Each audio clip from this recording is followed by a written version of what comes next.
예배, 우리 분당교회 오후 예배 시작하겠습니다. 기도하겠습니다. 하나님 아버지 감사드립니다.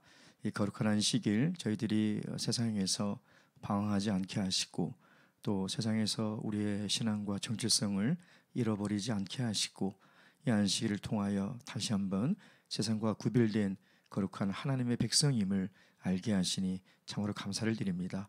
오늘 이 시간에도 하나님의 말씀을 통해서 하나님의 마음을 더욱더 알아가게 하시고 하나님의 말씀을 통해서 하늘의 소망을 품고 살아갈 수 있는 그런 귀한 시간 될 수 있도록 시작부터 마치는 시간까지 주님께서 친히 가르쳐 주시고 함께해 주시길 예수 그리스도 이름으로 감사하며 기도드렸습니다. 할렐루야, 아멘.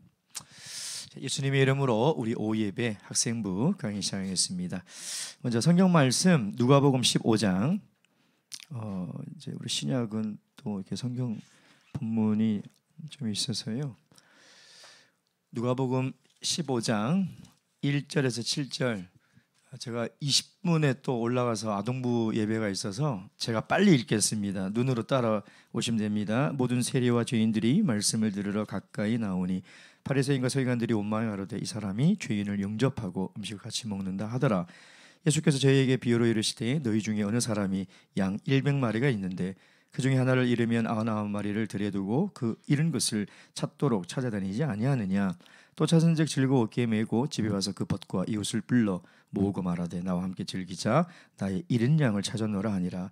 내가 너희에게 이르노니 이와 같이 죄인 하나가 회개하면 하늘에서는 회개할 것 없는 의인 99을 인하여 기뻐하는 것보다 더 하리라. 아멘. 제가 어느 정도 좀 크니까 이제 저희 아버님이 원래 이제 명절에 친척들 모이면 이게 뭐 개구장이로 자랐다 뭐 이런 얘기들 많이 하잖아요. 자녀들 흉 아니 흉을 보면서 이렇게 하잖아요. 제가 굉장히 개구장이었더라고요. 저는 잘 몰랐는데 아주 동네에서 소문난 개구장이. 제가 뜨면 모든 집들의 어머니들이 긴장을 할 정도로 엄청난 개구장이었다고 하더라고요. 6살 때인가 이제 제 이름을 가르쳐 줬대요. 쓰는 방법을. 7살 때인가 6살 때인가 제 이름을 처음 쓰게 된 거죠. 딱 일주일 만에 온 동네 벽에 제 이름이 안 적혀 있는 집이 없었다고 하더라고요. 그 정도로 제가 이렇게 개구장이었는데 그런 얘기를 하시더라고요. 제가 어릴 때 부산에 다대포 해수욕장이라는 곳이 있어요. 해운대 반대쪽이에요. 수심이 굉장히 낮은 곳인데 저를 잃어버렸대요. 가족이 거기 놀러 갔다가. 근데 거기서 남포동까지는 꽤 되는 거리거든요. 굉장히 긴 거리거든요. 근데 제가 어떻게 걸어갔는지 거기서 찾았다는 거예요. 남포동에서. 굉장히 먼 데서. 근데 저희 아버님이 저를 잃어버리고 수영복 바람으로 거기까지. 남포동이 어느 곳이냐면 부산의 중심가예요. 사람들 엄청 많은 곳인데 거기를 오후부터 해가 질 때까지 수영복 입고 저를 찾으러 다니. 결국 그러니까 저녁에 수영복 입은 아버지가 수영복 입고 있는 아들을 파출소에서 찾은 거였다. 그러니까 그 얘기를 막 하시더라고요. 그러면서 너 얼마나 개구졌는지 아냐. 그게 웃고 넘겼어요. 그리고 제가 결혼을 해서 이제 애를 낳아서 이제 아이들을 키우면서 딱 큰 애가 한 5살 때쯤에 큰 대형마트에서 한번 잃어버렸어요. 그 순간 짧은 한 2, 3분? 근데 제 정신이 나가더라고요. 그러니까 이성을 잃어버리게 되더라고요. 어떻게 해야 될지 막 오만 생각들이 다 지나가면서 이게 아버지 마음이구나. 그러면서 불현듯 그때 아버님이 웃으면서 했던 그 이야기를 생각하면서 저는 한 5분 만에 찾았거든요. 광고 방송에 나와가지고. 근데 오후부터 그 저녁까지 어떻게 무슨 정신으로 나를 찾아러 다니셨을까 생각을 해보니까 그게 아버지의 마음이구나 라는 것을 제가 간접적으로 깨달은 적이 있어요. 오늘 하나님께서는 그 아버지의 마음을 예수님의 그 비유를 통해서 우리에게 이야기를 하고 있는 거거든요. 정말 자녀를 잃어버린 부모는요 살아갈 수가 없습니다. 언젠가 한번 TV 인간극장인가 보니까 그 아들을 어린 시절 잃어버렸어요. 근데 아버지가 직업도 다 버리고요. 지금도 아마 찾으러 다닐 것 같아요. 용달차 하나 사서 전단지 만들어서 계속 찾으러 다니는데, 제가 그걸 보면서 저분은 눈을 감을 때까지 찾으러 다니겠다, 그런 생각이 들더라고요. 그러니까 가만히 앉아 있을 수가 없는 거죠. 죽었다는 사망 소식이라도 들으면 그나마 낫겠는데, 그게 아니라 그냥 잃어버린 아들이니까 부모가 어떻게 앉아 있을 수 있겠냐 이 말이에요. 참 그 모습을 보면서 우리 하나님은 어떤 마음일까? 자, 오늘 본문에 보면요, 바리새인이 예수님을 공격합니다. 왜 공격하느냐? 오늘 본 말씀 보세요. 2절, 바리새인과 서기관들이 온마에 가로되 이 사람들이 죄인을 영접하고 음식을 같이 먹는다.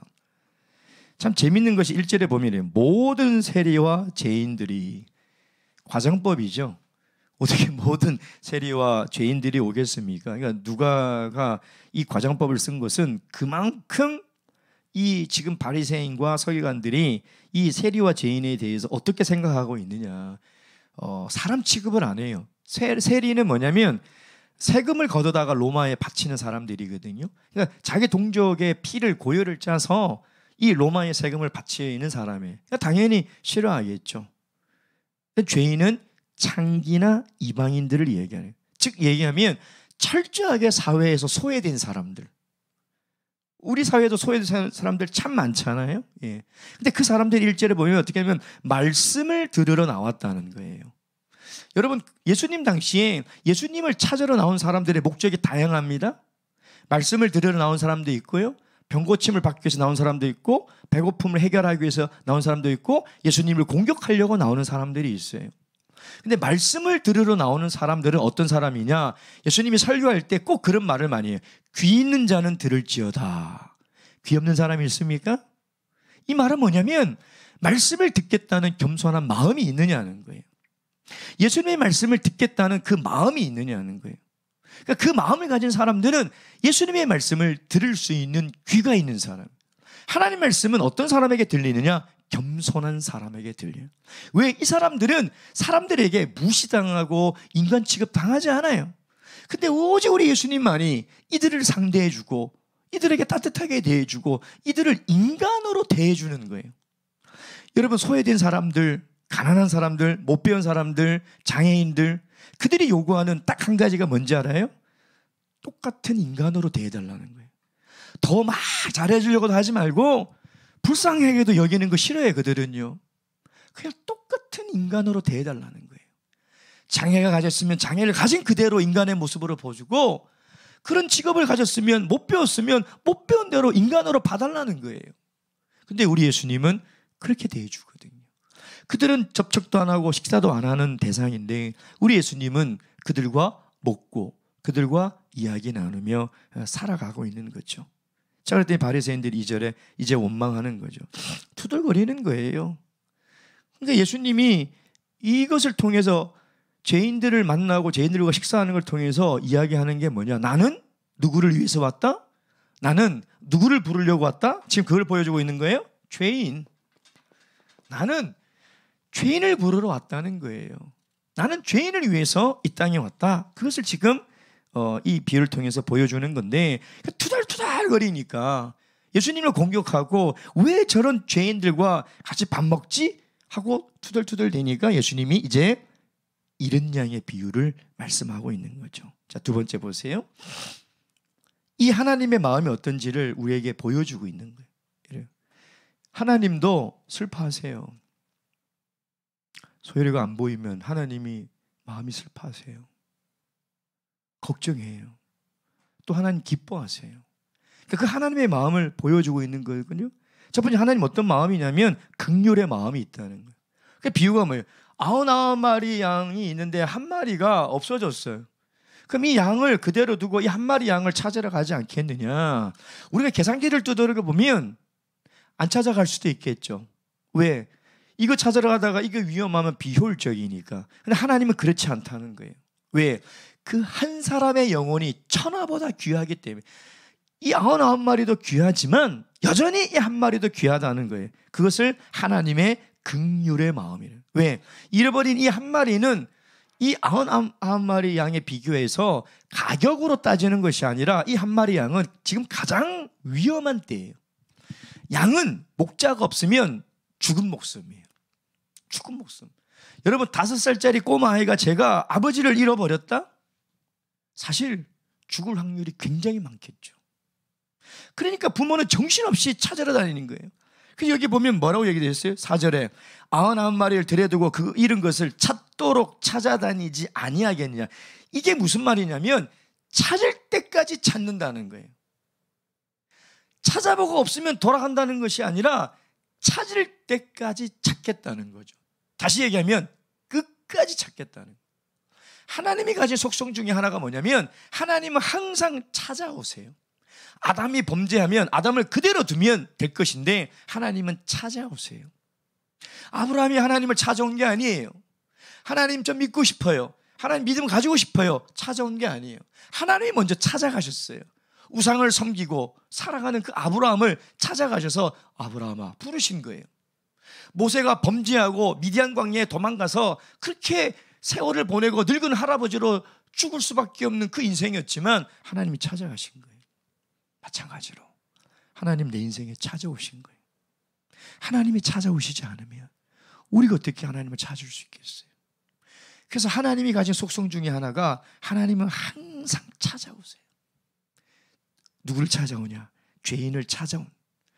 그래서 그걸 찾고 찾아가지고 어떻게 해요? 5절 또 찾은즉 또는 그런즉 그 결과 찾은즉 어떻게 해? 즐거워 어깨에 메고.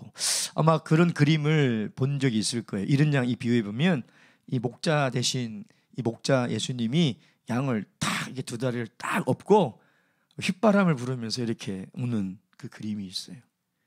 예수님의 기쁨을 표현하는 거죠. 그래서 한 마리 잃은 양, 하나님을 모르는 그 영혼이 하나님을 알고 믿게 되면 천국에서 하나님이 춤을 추세요. 얼마나 기뻐. 그 기쁨을 표현하는 거예요. 뭐라고 얘기해요? 6절 집에 와서 그 벗과 이웃을 불러 모으고 말하되 나와 함께 즐기자. 나의 잃은 양을 찾았노라. 얼마나 기쁘면 축제를 하고 잔치를 하냐 이 말이에요. 그만큼 우리가 한 영혼을 인도해서 하나님 앞으로 나오게 하고 한 영혼을 하나님을 믿게 하는 것은 천국에서요 하나님이 노래하고 기뻐하는 가장 하나님이 기뻐하는 일이라는 거죠. 자, 이것을 통해서 우리가 알 수 있는 게 뭐냐? 하나님의 사랑과 은혜를 우리가 알 수 있는 거예요. 여러분 여기 보면 회개할 것 없는 의인 99명. 지금 누구를 얘기하고 있는 걸까요? 99명. 스스로 의인이라고 생각하는 바리새인들. 한 마리 양은 스스로 죄인이라고 생각하는 이 죄인들. 예. 여러분 우리는 늘 하나님 앞에 어떤 사람이냐면 나는 죄인입니다. 이 생각을 꼭 가지고 있어야 돼요. 나는 죄인입니다. 두 가지 이유로 이 생각을 꼭 가지고 있어야 돼요. 나는 죄인입니다. 첫째, 사실이죠. 사실이에요. 여러분 우리는 한시도 죄를 짓지 않고 살아갈 수 없는 존재예요. 그래서 하나님 앞에 항상 죄인이라는 걸 알아야 돼요. 근데 문제는 뭐냐면 그 죄는 자꾸 하나님으로부터 멀어지게 만들어요. 우리가 아담의 범죄를 통해서 배웠잖아요. 근데 자꾸 하나님부터 멀어지려고 하는데 죄를 지으면, 그래서 죄를 지으면 교회 안 나오잖아요. 죄를 지으면 하나님이 두렵거든요. 근데 그대로 두지 않고 하나님이 어떻게 찾아오신다는 거예요. 하나님 찾아오신다는 거예요. 여러분, 그래서 나는 죄인이라는 이 사실을 절대 잊어서는 안 돼요. 예, 이건 우리 사실이기 때문에.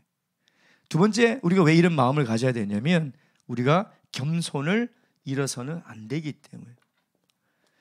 은혜는 물의 원리와 똑같아요. 높은 데서 낮은 데로 흐를 수밖에 없어요. 절대 물이 낮은 데서 높은 데로 흘러갈 수가 없어요. 어떤 사람이 하나님의 은혜와 사랑을 받냐? 자기가 죄인이라고 여기는 사람. 그래서 하나님 앞에 나와서 납작 엎드리는 사람에게 하나님은 은혜와 사랑을 주시는 거예요. 마치 그 당시에 세리와 창기와 이방인처럼, 그들처럼 나는 죄인이기 때문에 감히 우러러 하나님 앞에 나와 기도할 수도 없고 예배할 수도 없다. 여러분 만약에 예배 자리에 나올 때 나는 자격이 있어서 예배에 나왔어, 그리고 앉아서 하나님 말씀 듣는 것이 너무나 당연한 것이고 하나님께 기도하는 것이 너무나 당연한 것이라고 생각하는 사람의 기도와 감히 하나님 앞에 나올 수도조차 없는 그런 존재임에도 불구하고 하나님이 나를 불러주셨다는 그런 생각으로 나와서 하나님께 말씀 듣고 기도하는 사람에게 누구에게 하나님이 은혜를 주시겠냐? 하나님 어떤 사람을 기뻐하겠냐? 하나님은 이런 사람을 기뻐하는. 근데 어떤 죄인이냐? 이게 중요해요. 나는 어떤 죄인이다? 용서받은 죄인이라는 거예요. 용서받은. 그래서 나는 죄인이다 할 때 너무 기분 나빠하지 마세요.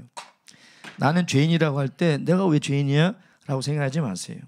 우리는 용서받은 죄인이기 때문인 것이죠. 그래서 하나님은 2000년 전이나 지금이냐 항상 죄인을 사랑하세요. 죄인을 부르세요. 그리고 죄인에게 긍휼을 베풀어 주시는 거죠. 그리 얼마나 감사해요. 그것을 잊어서는 안 된다네. 자, 우리 마지막 로마서 5장 8절 읽도록 하겠습니다. 로마서 5장 8절. 로마서 5장 8절 말씀 다 함께 읽겠습니다.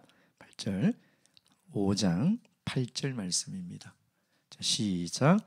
우리가 아직 죄인 되었을 때에 그리스도께서 우리를 위하여 죽으심으로 하나님께서 우리에게 대한 자기의 사랑을 확증하셨느니라. 아멘. 하나님이 사랑하는 사람은 죄인이라는 것을 여러분 잊지 마시고, 내가 죄인으로 살아갈 때 하나님의 사랑을 받을 자격이 있어? 그건 기독교의 신앙이 아니에요. 그건 사람이 생각하는 거죠. 왜? 사람은 그러거든요. 사람은 죄인을 안 사랑해요. 사람은 죄 지은 사람을 멀리 하려고 그래요. 근데 하나님은 그 죄인을 가까이 하시고 찾으시고 부르시는 분이라는 것을 우리가 절대 잊지 마시고, 그러니 우리가 죄를 지을수록 어떻게 해야 돼요? 하나님 앞으로 나와야 돼요. 하나님은 죄인을 부르시구나. 죄인을 찾으시고. 죄를 지으라는 얘기가 아니라 우리가 어쩔 수 없이 죄를 짓고 살아갈 수밖에 없는 존재이니까, 그럼에도 불구하고 하나님은 나를 찾아오시고 불러주신다. 그 사랑을 꼭 믿으시며 살아가시길 주님의 이름으로 축원드립니다. 묵도하시겠습니다. 할렐루야.